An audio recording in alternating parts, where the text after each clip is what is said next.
Hey, it's the Partial Exam of Life, episode 361, part 2. We're going to move right on to Karl Marx's Fragment on Machines. We've already been sort of getting into a little bit how we think machinery interacts with the labor process, how it should free us up all this time, yet because, well, the capitalists own the machines and they want to choke every moment out of their workers, it actually dehumanizes them. And he gets very vivid in here about, especially in the way, I don't know, we could reflect on how this reflects on how machines work now, but in a assembly line sort of setup, how, yes, it reduces individual workers to a cog in the machine, that you're getting very specialized. I really know how to move this one part from here and put it over there. Like, that's what I do all day. And so I'm really good at that. No, I just want to go back to this image of choking the labor out of someone. It's not even squeezing, it's choking. It's like loons, right? Loons, the birds that they fish with. And in Japan, right, is that you have a boat and you have loons on leashes and there's a ring on their neck so that it's big enough to allow the smallest fish to go down. So when the loons go down and get food, they can get their food. But then the bigger fish get stuck and then they go and they cause them to regurgitate. And that's how you can fish. That is horrific. It's true. I did not know that story. I hope that's just a product of your demented imagination and not It is absolutely true. In fact, I sat on a boat when I was a teenager, when I had the opportunity to visit Japan, and I was in a boat and I had a fish that had been caught by a loon. All right. So you have some gross loon experiences. Does anybody else? I worked in a factory for a summer. I was on an assembly line in packaging, not assembly, but it's, it's part of the, does anybody else have feel like you have some cred in this and knowing how this works in the world? No, I was a busboy, which is pretty terrible. And that was like the highest position I could rise to because that was my level of skill in the service industry context. There's no way I was ever going to make it to waiter. But no factory work. So what was your experience of factory work like? I mean, I managed to, initially I was in the packaging group. This was just a summer thing at the company my dad worked in sales for, but it was a big gasket company. And so they would have these packages of like, oh yeah, we have to make all these things, put them in shrink wrap of 4 number 5s and 6 number 3s. And so just little widgets. And so it was me and 5 other people like putting these together. So I have to put the number 5s and the number 6s on there. And so we would just do that. And then somebody would feed it through the shrink wrap machine and we just do that. And I managed to talk myself after a little while to like, somebody else was pulling industrial garbage tins around the whole factory. Like, can I do that for half the day? And then he can do this for half the day. So we kind of worked out a thing so I could be one kind of labor in the morning and another one in the afternoon. And I got to see the rest of the factory where it really stunk of fiberglass and was awful. But the packaging room itself actually was very clean. And so did you love it? No. Did you love that job? No. I much preferred the pulling garbage part because then I could like finish up really quick and go hide in the bathroom for an hour. so. This is before there were cell phones that you could sit on the toilet and play. You could bring a book. I brought a book with me. It's funny because when I did a brief 9 months of building wooden boats in Maine, and then, there were other, as being part of that community, speaking of communism, because we were creating the boats to sell them to sustain the community. I had other like menial labor to do, like raking or feeding the pigs. And I found that I much preferred the menial labor because I could think about other things. But when I was doing the boat building, because it's so difficult, it's not like, or even like we did some framing, we did some other carpentry, which is easy and you don't have to think about it. When boat building, every part of you is focused on craftsmanship and you can't just be distracted or have your mind go elsewhere. You're trying to do these, for instance, difficult saw cuts to create ribs that are curved in a boat and have them fit perfectly and all that stuff. And I didn't like my mind being, I'll do knowledge labor or I'll do menial labor, but I don't want both at the same time. Which is funny because, right, that in a way is that kind of craftsmanship is kind of the type of thing that I think gets idealized in Marx, right? Here we are, I have a trade, I have non-alienated relationship to this beautiful object that I'm making. And I know that some people love it, by the way. But for me, I was just fantasizing about making widgets in a factory. So I could think about other things while I was doing it. Just kidding. I'm sure it was horrific. But that's, this is kind of a lot of what the Fragment on Machines is about, is the way in which machinery gets in between us and the products of our labor, right? And the way he starts this out is that it's not that the machines are our tools. You might think of machines on analogy to tool use, right? So like me using a chisel or something to do woodworking, but it doesn't actually work out that way. We, in fact, we become cogs in the machine. The tool is using us. Ultimately, if we're labor, it's not we that are using the tool anymore. So it seems like a lot of modern machines would not count as machines in his, right? If I'm using a printer, if I work at Kinko's or whatever, then what do you think? I mean, it doesn't seem... So how coincidental that the first quote I have right here at my hand, Mark, addresses that very point. Page 53. It's got Kinko's right in it.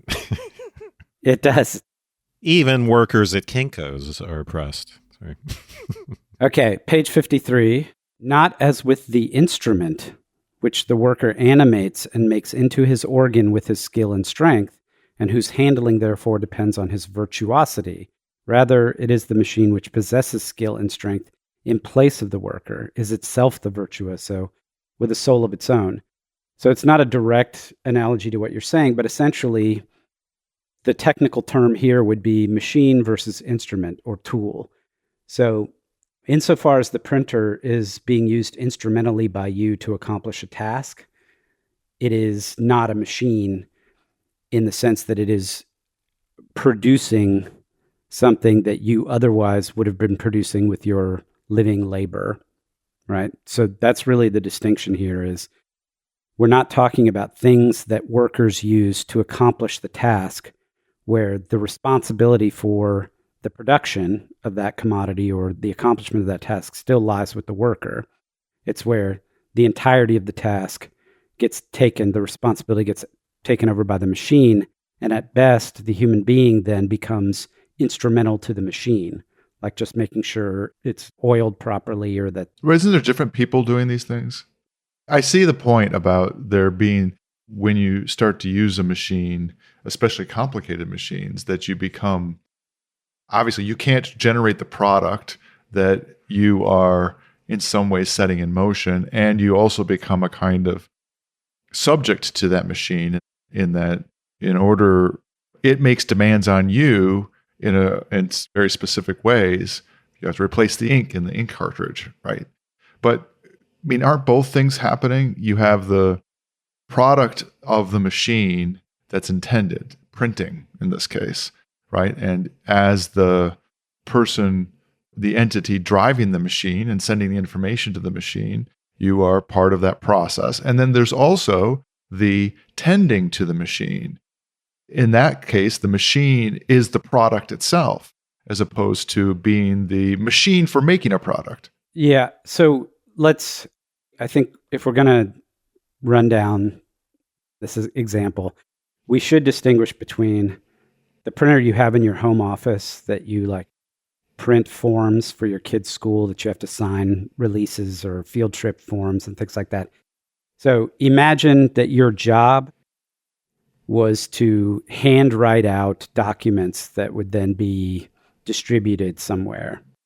And that's what you did. You're a scribe. You're a scribe pre-16 and 44 or whatever is when the printing press was invented. Yeah. Right? You're a scribe. And you get paid for being a scribe. And then the capitalist comes in and says, hey, man, I just got this amazing new thing. It's called a printing press. And you know how it takes me 20 scribes to make 100 pamphlets an hour. And now this one machine can make 100 in 10 minutes. Mm-hmm. Okay. And he's like, but I'm not going to fire you. Don't worry. Your job is to make sure that the little letter blocks line up. And when we change, we move the block, we swap out the blocks and make sure papers fit in and all that. That's the analogy we're talking about here versus this is your printer in your home office kind of a thing that you use. Well, I think the printing press is less alienating than the printer, right? So because a lot of this has to do, at this point in the argument, with where is the skill? So we should remember that a chisel is a machine. Mm-hmm. All the tools we use are machines, but he's going to be interested in particular in this essay with automated machinery. So if I'm using a tool, there's a sense in which I'm just using it to transmit my own skill. If I'm using a chisel, I have to know how to use it. And believe me, it's not easy if you're making a wooden boat. You have to know how to use it to fashion the product that you're fashioning. And it requires a lot from you. And you can take pride in the work and ultimately, right, see yourself in the object. But as machinery gets more and more automated, that's less and less the case, right? Because so if it's just turning on a button or pressing print, then I'm no longer transmitting my skill. All the skill lies in the machinery. And the tendency of capital, right, is going to be to leach out skill from the worker in a sense and transfer it all into the machine so that we no longer get that same satisfaction. I think at the point where you have a printing press and you're putting the blocks on, that's kind of an intermediate stage where at least there's quite a bit of skill involved in running an old printing press and doing layout and all that stuff. There's still that involved. But if it's just printing on a printer, it's something even worse. Yeah. So I hear what you're saying, Wes, about that version of the analogy. We definitely want to say that Marx's point here ultimately is this, that remember that the whole system he's described for the last 2 months we've been talking about him, or however long it's been, is the relationship between the laborer, right, the producer to the product.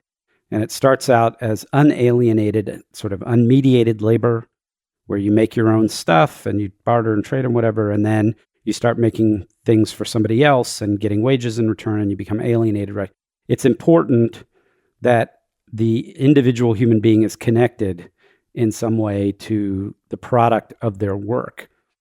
And the point of this whole essay, he's talking about the application of the use of automated machines, which remove entirely. It's almost like higher order alienation. It's not just like, you're not just alienated from the product of your labor. Now you're alienated from labor. Like you're not even laboring anymore. The living labor is no longer there. Like you said, everything that you have, all your skill and knowledge and ability, as well as society's scientific and technological knowledge, is embodied in this machine. And the machine is the thing that's actually producing the product. The labor is now resident in the machine and not in the living individual. And maybe at the early stages, like you say, there's a transition where you're no longer writing, you're no longer the scribe, but maybe now you're the block setter, the typesetter.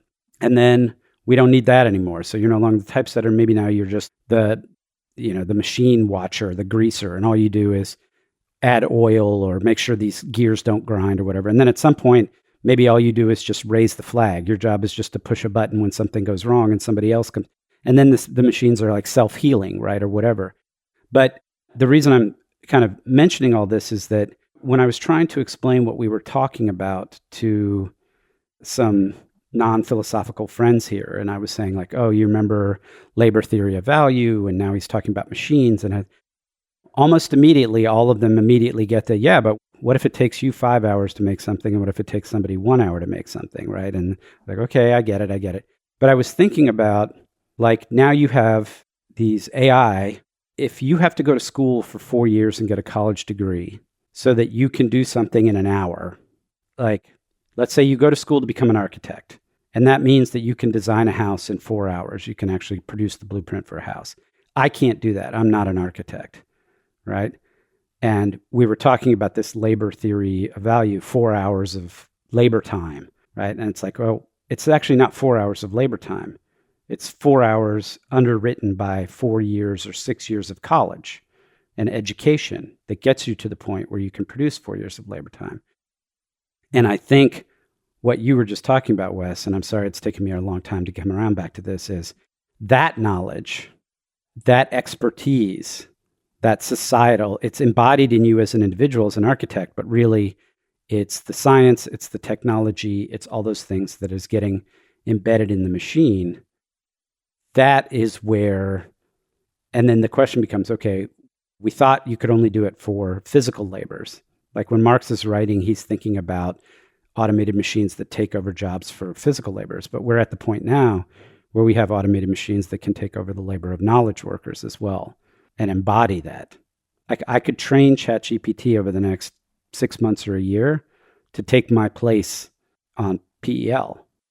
Really?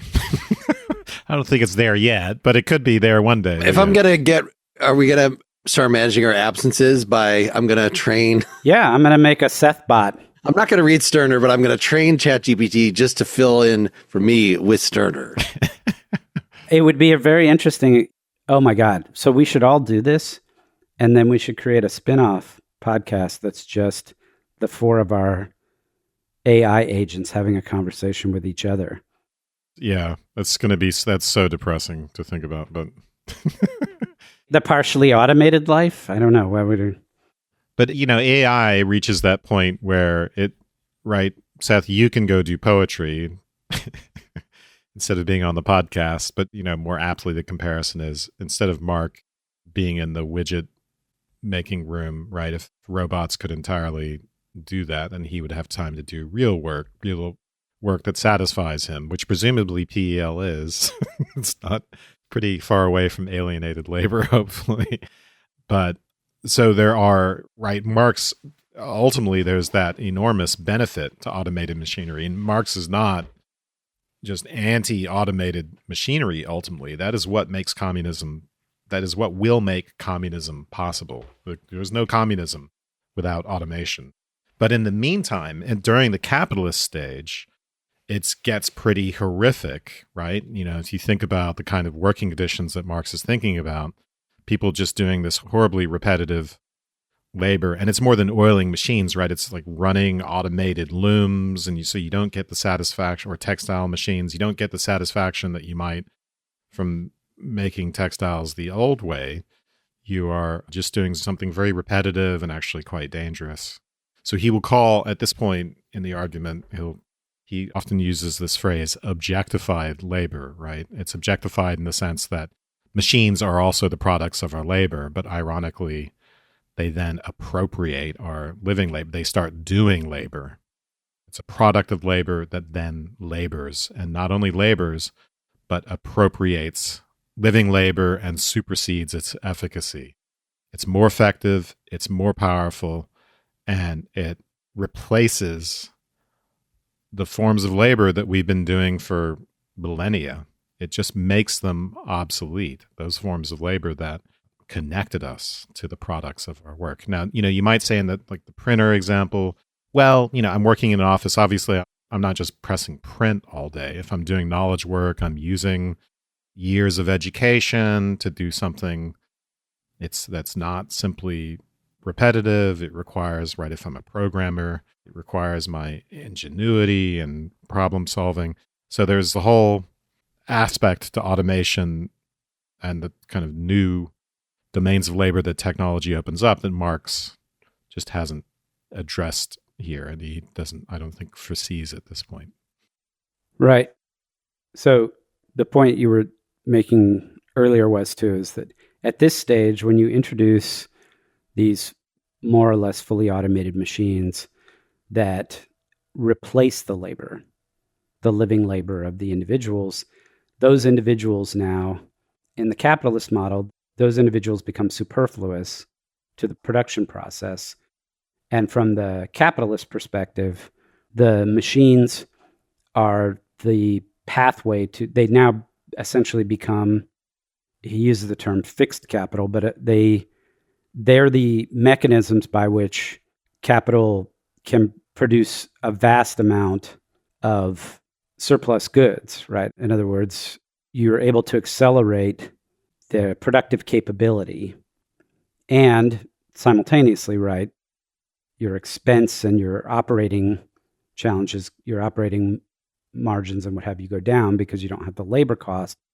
But he hints at that this is kind of the onset of like large scale there's a name for it where instead of like mercantile capitalism, industrial capitalism, right? So you're going to see the people who can harness the power of these machines are the ones that are going to be able to massively produce commodities and scale and grow. And you're going to see like the marginalization of smaller producers and whatever. That's the example. That's what happens in the capitalist model. What you were saying, Wes, is in the communist model, the machines are actually liberators, because by freeing us up, by freeing the individuals, instead of the individuals being like cut loose and then having to find a source of income and whatever, now they have somebody. Obviously, you would not purpose, and again, this goes back to our last episode, the machines would not exist to produce surplus commodities. They would be pointed towards creating whatever was necessary for comfortable sustenance of quality of living for everyone, so that everybody could write poetry in the afternoon and paint in the morning, or whatever it is that we would be doing. There has to be some fishing. There has to be some sustenance. It can't just be poetry and painting. No, now that we have automated machines, we don't have to do anything productive. And you have to show up and push the button for an hour. Maybe not. Yeah. There's the challenge that I see being put forward in the Fragment on Machines, that there is real efficiency generated with machines. And then it becomes a distribution problem with a couple dimensions of what to do about that efficiency and how to distribute it. And you have one that was mentioned where it's the fungibility of the workers involved means that to the extent that the workers are effectively just being machines, then you just throw the old machines out and bring in new machines. And the new machines are less carbon-based machines and more mechanical machines. And there's a kind of moral problem there, right? And what Marx frames it in terms of the value of the work has been, because the value of the work is derived from the labor time, and there's the complicated question of what the value of that is within his labor theory of value. But you have that problem, the fungibility of the workers. And then you have the problem of capitalism itself demanding a kind of constant growth. So, in order for capitalism to work at all, you don't have a model that effectively is a stasis model. It's a constant growth model. So you can't fund the mechanism of a capitalist machine and have it just feeding the people. And so you won't have the generation of new machines without that. In fact, you won't even have the maintenance of machines without the constant growth aspect of it. Well, if your population is increasing, your economy has to be growing. Sure. Unless your standard of living is going down. But I just wanted to say the arc of this essay, this whole thing about leisure time is part of this essay. The arc of this essay is towards this, under capitalism, all this surplus that's produced by automated machinery is kept by the capitalists and lends itself to the pauperization of workers. Work becomes more and more horrible and less skilled, and you just have to keep workers at subsistence levels. But that creates a contradiction that undermines itself. So automated machinery is an important part of the dialectic. It helps create the contradiction that'll lead to capitalism undermining itself and naturally going into communism, where leisure time becomes the measure of value, right? Wealth is to be measured in surplus leisure time, he'll say later on in this essay, rather than in surplus labor time. We'll think of value in terms of leisure, and that is leisure to work on whatever it is that is genuinely gratifying to us and non-alienated. But we need automated machinery to get there. But the main point is, this thing will resolve itself. He'll often talk very teleologically in this. He'll talk about capital this, capital that. It almost sounds personified. And capital is just Marx's version of Hegel's notion. Capital is at least for this stage, right, is the telos that drags everything along with it. So why is automated machinery happening? Because of capital. This sounds very different than material conditions producing the superstructure. This is one of the tensions within Marx, where sometimes he sounds very teleological, as if some teleological concept were dragging material conditions along with it. Machinery comes about because of capital. That's what capital requires. And this fragment on machines is one of the places where the teleology really, really sounds, quite potent. Isn't capital just a short way of expressing that there are material conditions? I mean, I guess we'd have to define what material conditions are. I mean, that some people own some things, and then there's a mass of people that don't really own anything. Those are definitely some material conditions. The fact that so the amount of resources they have. The appropriation of living labor by objectified labor, of the power of activity which creates value by value existing for itself, which lies in the concept of capital, is posited in production resting on machinery as the character of the production process itself, including its material elements and its material motion. So capital posits machinery, right? Like, this is all very German idealism sounding. This is all like Hegel or Fichte, where where self-consciousness writ large posits the material world outside of itself, or for Hegel, where the concrete somehow falls out of the conceptual.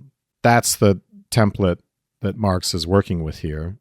And the idea seems to be that there's the concept of capital for which machinery is, right, that leads necessarily to automation of machinery. I'm not saying this is the only tendency within Marx, but it is here. He does talk this way in this particular essay. I think ultimately his considered view is in terms of material conditions deep down running things.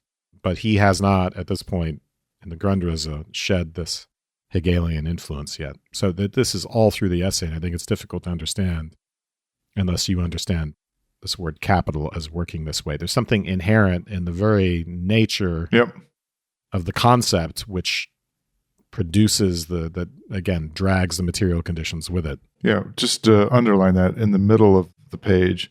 In machinery, objectified labor confronts living labor within the labor process itself as the power which rules it. And then a little bit further down, the increase of the productive force of labor and the greatest possible negation of necessary labor is the necessary tendency of capital. Yeah. The transformation of the means of labor into machinery is the realization of this tendency. Yep. And now a word from our sponsor. Imagine a community of learning where people from diverse backgrounds, differing interests, and differing beliefs gather together every day to read books that change lives, to challenge themselves and one another while unearthing the rich insights within those pages, and, along the way, they become lifelong friends. This community is real at St. John's College, the nation's great books college, where students explore 3,000 years of human thought online or in person on campuses in Annapolis, Maryland, or Santa Fe, New Mexico. At St. John's College, students grapple with the most difficult questions facing humanity and our world, from Aristotle to Aquinas, Machiavelli to Lincoln, Herodotus to Hegel. Students explore some of history's most influential writers and thinkers. At the college's Graduate Institute, students pursue a Master of Arts in Liberal Arts, earning an interdisciplinary degree that includes 5 segments: literature, mathematics and natural sciences, philosophy and theology, politics and society, and history. The Santa Fe campus has an additional offering of a Master of Arts in Eastern Classics, where students examine the great books of China, India, and Japan in a program that delves into the richness of these traditions. Learn more about the undergraduate and graduate programs at St. John's College, including online options, at sjc.edu/PEL. Now, Mark might be right. Maybe we could say, okay, well, that's still reducible to material conditions. We could set up a bunch of efficient causation mechanisms to account for what he's talking about in teleological terms here, just as we do with evolution. We might casually talk about evolution in terms that sound teleologically, right? Nature selects, quote unquote, but we could always reduce that to efficient causes if we need to. I think, Mark is right. We might ultimately make that kind of argument. So in that case, talking teleologically about the tendency within capital is just a convenience. Well, yeah, I wouldn't want to reify some kind of teleological drive, but I think you could cash this out in terms of what Dylan was saying. earlier, right? It's not a realization or a manifestation of the tendency of capital or whatever because there's some, like, this is the natural end and we can predict. It's more like, given the constraint, so to speak, of growth, like, given that capital requires growth, it's inevitable that science and technology are going to be codified in machinery. In other words, because this doesn't happen accidentally, right? We could spend our time and energy to applying science and technology to other things, like going to the moon or something like that. But in the same way that commodity capitalism determines the structure of society by determining labor's what we create and our relationship to our work and each other and whatever, it also then conditions science and technology. So what are we going to do with all this knowledge? Are we going to cure cancer? Are we going to go to the moon? Are we going to try to build carbon scrapers to get the stuff out of the atmosphere? No. We're going to try to figure out how to take living labor and automate it into a machine so that we can eliminate the need for living labor. That's the application. And that's just what you would expect when you look at the way capitalism or capital functions. So it's not that it's any kind of cosmological, teleological end. It's just, of course, dogs are hungry. They find food on the street. They eat them. That's just the way things are going to go. Right. So that's an example of the kind of reduction I was talking about. But it's not clear to me. And I don't think he talks about growth as in GDP growth, right? No, I was referring back to Dylan's point. Yeah. I mean, that's one reading. I'm not saying that that's not a possible reading of this, but he doesn't say that explicitly, right? So then why is, right, so the necessary tendency of capital is to increase the productive force of labor and then to negate necessary labor, right? So in other words, to reduce the amount of labor time it takes to produce any given product. And then the question is, why is that the necessary tendency of capital? Is it because capital needs growth, in which case, right, it needs GDP growth, in which case, why does it need growth? And if it's not that, then what does that mean? Why is this the necessary tendency of capital? Is it just a psychological fact? Is it the capitalists need more and more profit? This is left undefined. Yeah, I've wondered this myself about capitalism because it doesn't, on the face of it, it doesn't seem to be a necessary condition of capital exchange that there is always growth. It seems to be a secondary condition on it. What if we change the terms? Well, let's not talk about growth. Let's talk about wealth. So is the accumulation of wealth a function of capital? Is that something that do? And then the question becomes, okay, well, how do you accumulate wealth? Well, you accumulate wealth through surplus value. And so how do you do that? You make more things or you make the same number of things cheaper. And so if capital essentially in its nature moves towards the accumulation and concentration of wealth, then this automated making labor more productive, efficiency, all that stuff is just part of the natural mechanism of wealth accumulation. Right. So this is another reduction example, right? If we want to reduce the teleological concept to efficient causes, it's a reduction to the psychology of capitalists. They're greedy. They want more and more surplus. I didn't say so that. They create, I didn't say that about greed. Well, Marx... It's the incentives. It's a word that Marx has used, right? So in the 1844 manuscripts, it's just my example of one way of talking about the psychology. So whatever word you want to use, we're talking about the psychology of capitalists as a way of explaining why the necessary tendency of capital is towards automated machinery, right? They want more and more surplus, so the use of machinery allows them to do that. Now, and maybe that's plausible, but another way of looking at this is just science produces technology. And this is more in keeping with the historical determinism version of Marx, right? Rather than the teleological determinism. Science produces technology, and technology increases the power of production, and that pushes things along. And we see capitalism as a product of that, not capitalism as making that happen. I just wanted to point to this tension within Marx. It's not, Yeah. Yeah. But in this tension, don't both of those things go hand in hand? That the tendency for the capitalist, on the one hand, yes, is surplus, right? But it's also, it would be surplus themselves, but also the competitive aspect where one capitalist can gather the surplus of another capitalist out from under them by producing the same thing more efficiently or the better machine. And the question about the progress of science and capitalism is that they're going to be deeply intertwined with one another because necessity is the mother of invention. Wanting to make more money is one of the mechanisms, one of the reasons for generating more technological solutions. And at the same time, as you learn more about how your science develops more in kind of a fundamental way, that will generate the possibility for new tools. And those new tools will generate the possibility for new ways of understanding how to build new stuff, right?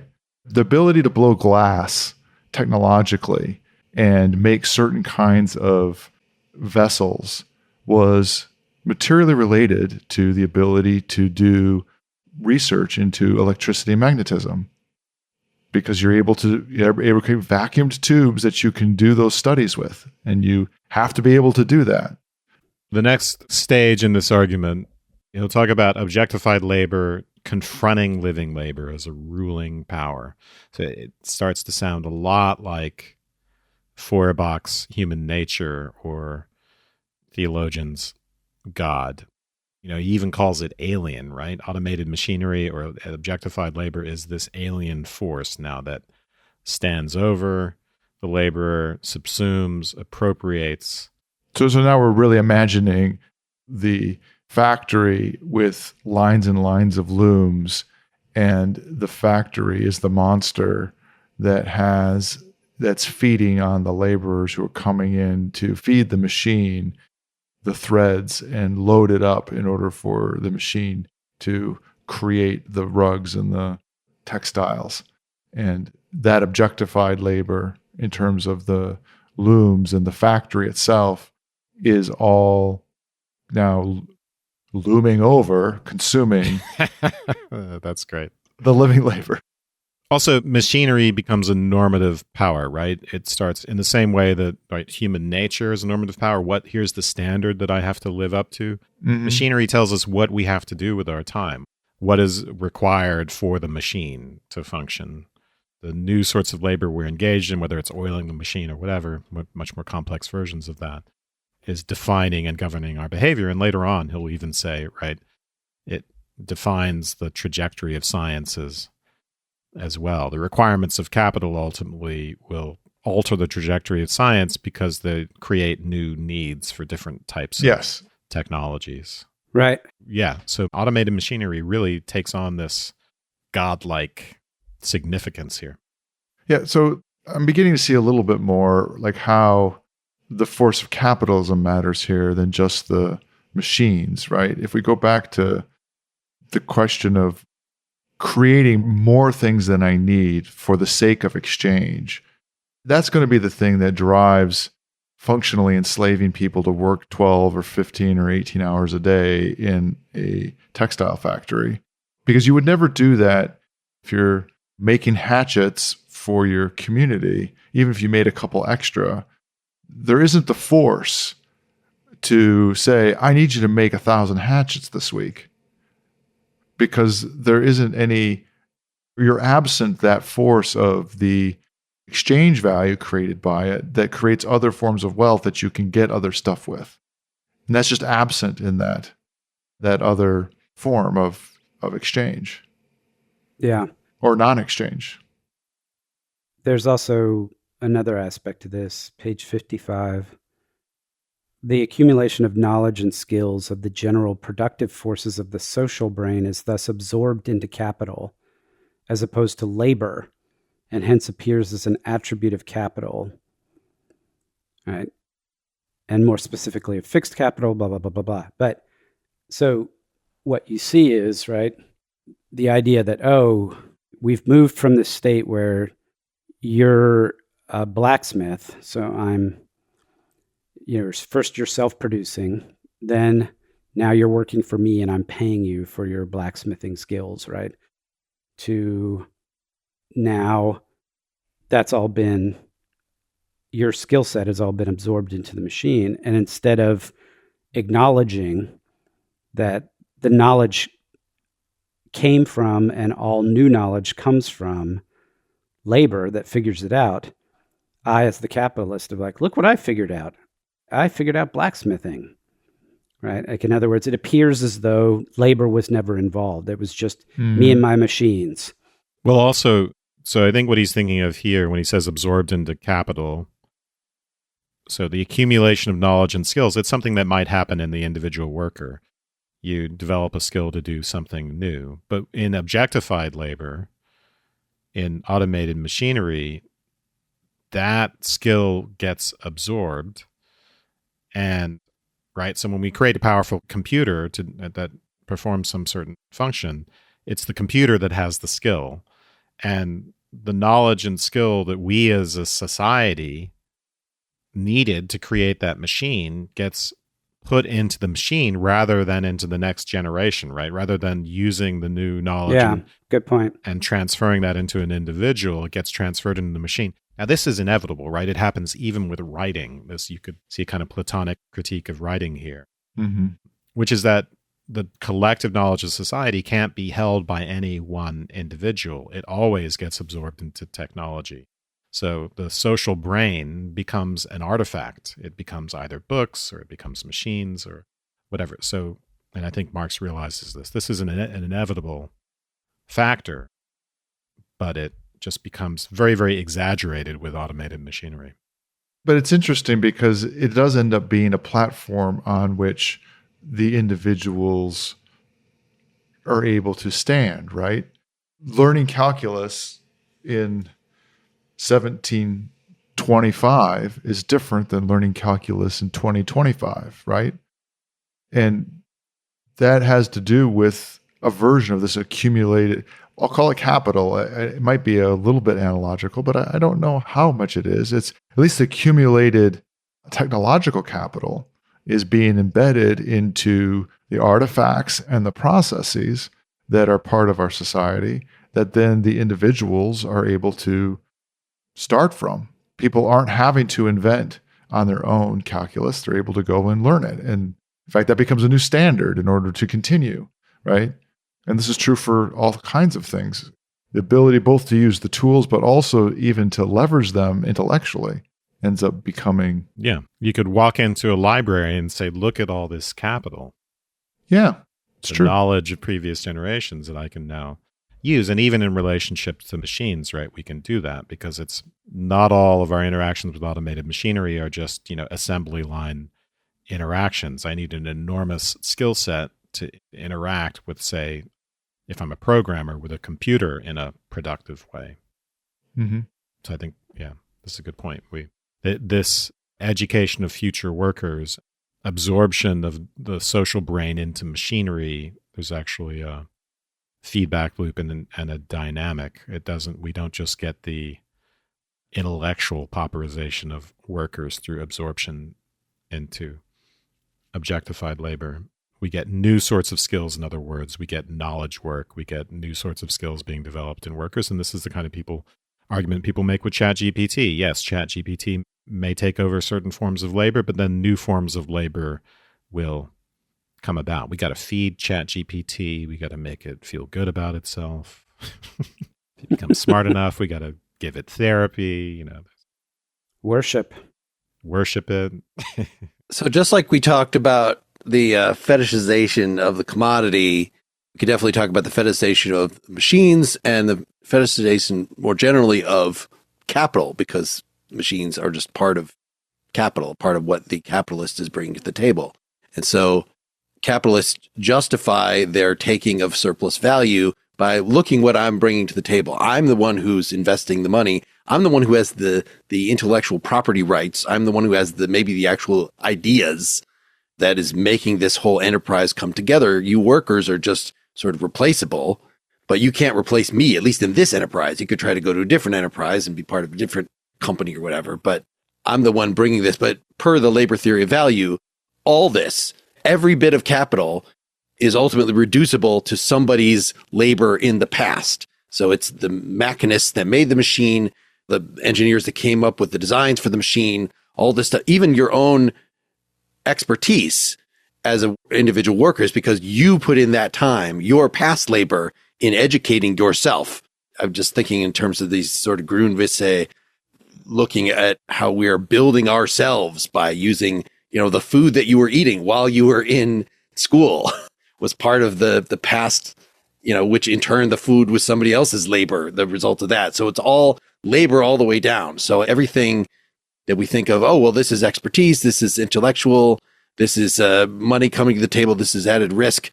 It's all just labor. And so the question of it is, does the capitalist sort of deserve, even if they must have started in a position where they could buy, where they had acquired initial wealth through theft. And that's the only way that they can then be in the position to offer others opportunities.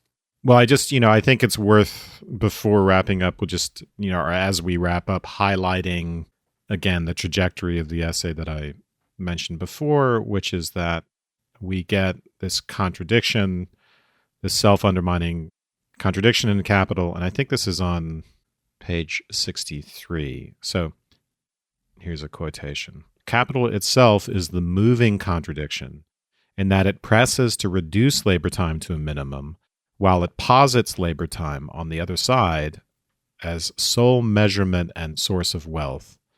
Hence, it diminishes labor time in the necessary form so as to increase it in the superfluous form. Hence, posits the superfluous growing measure as a condition, question of life or death, for the necessary.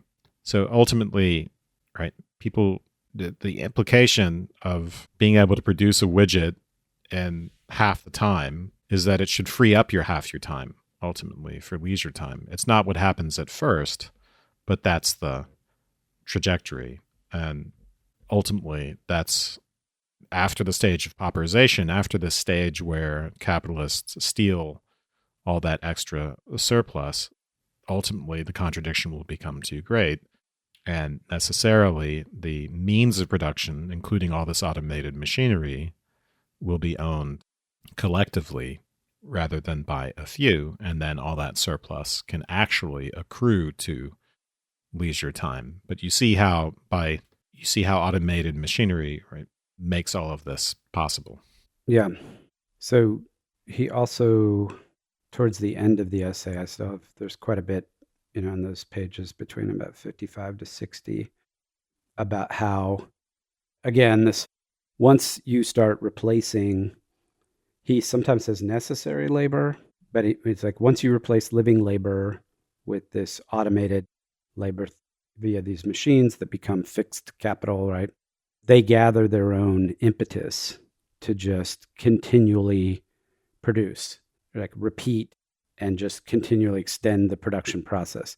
He says earlier on, it loses its connection to direct use. So in other words, like when you have living labor or necessary labor making a product ostensibly for the use of the end consumer, there's still this tether to reality. And probably, if we think back to a previous episode about this chain of production, distribution, consumption, right? In other words, consumption plays a decisive role in the whole mechanism of production. And he's suggesting, I think, that when labor becomes automated and you start to just have these machines that are fixed capital, the motivation, so to speak, of these machines is not to create a product for use by the consumer so much as it's just to replicate, to produce.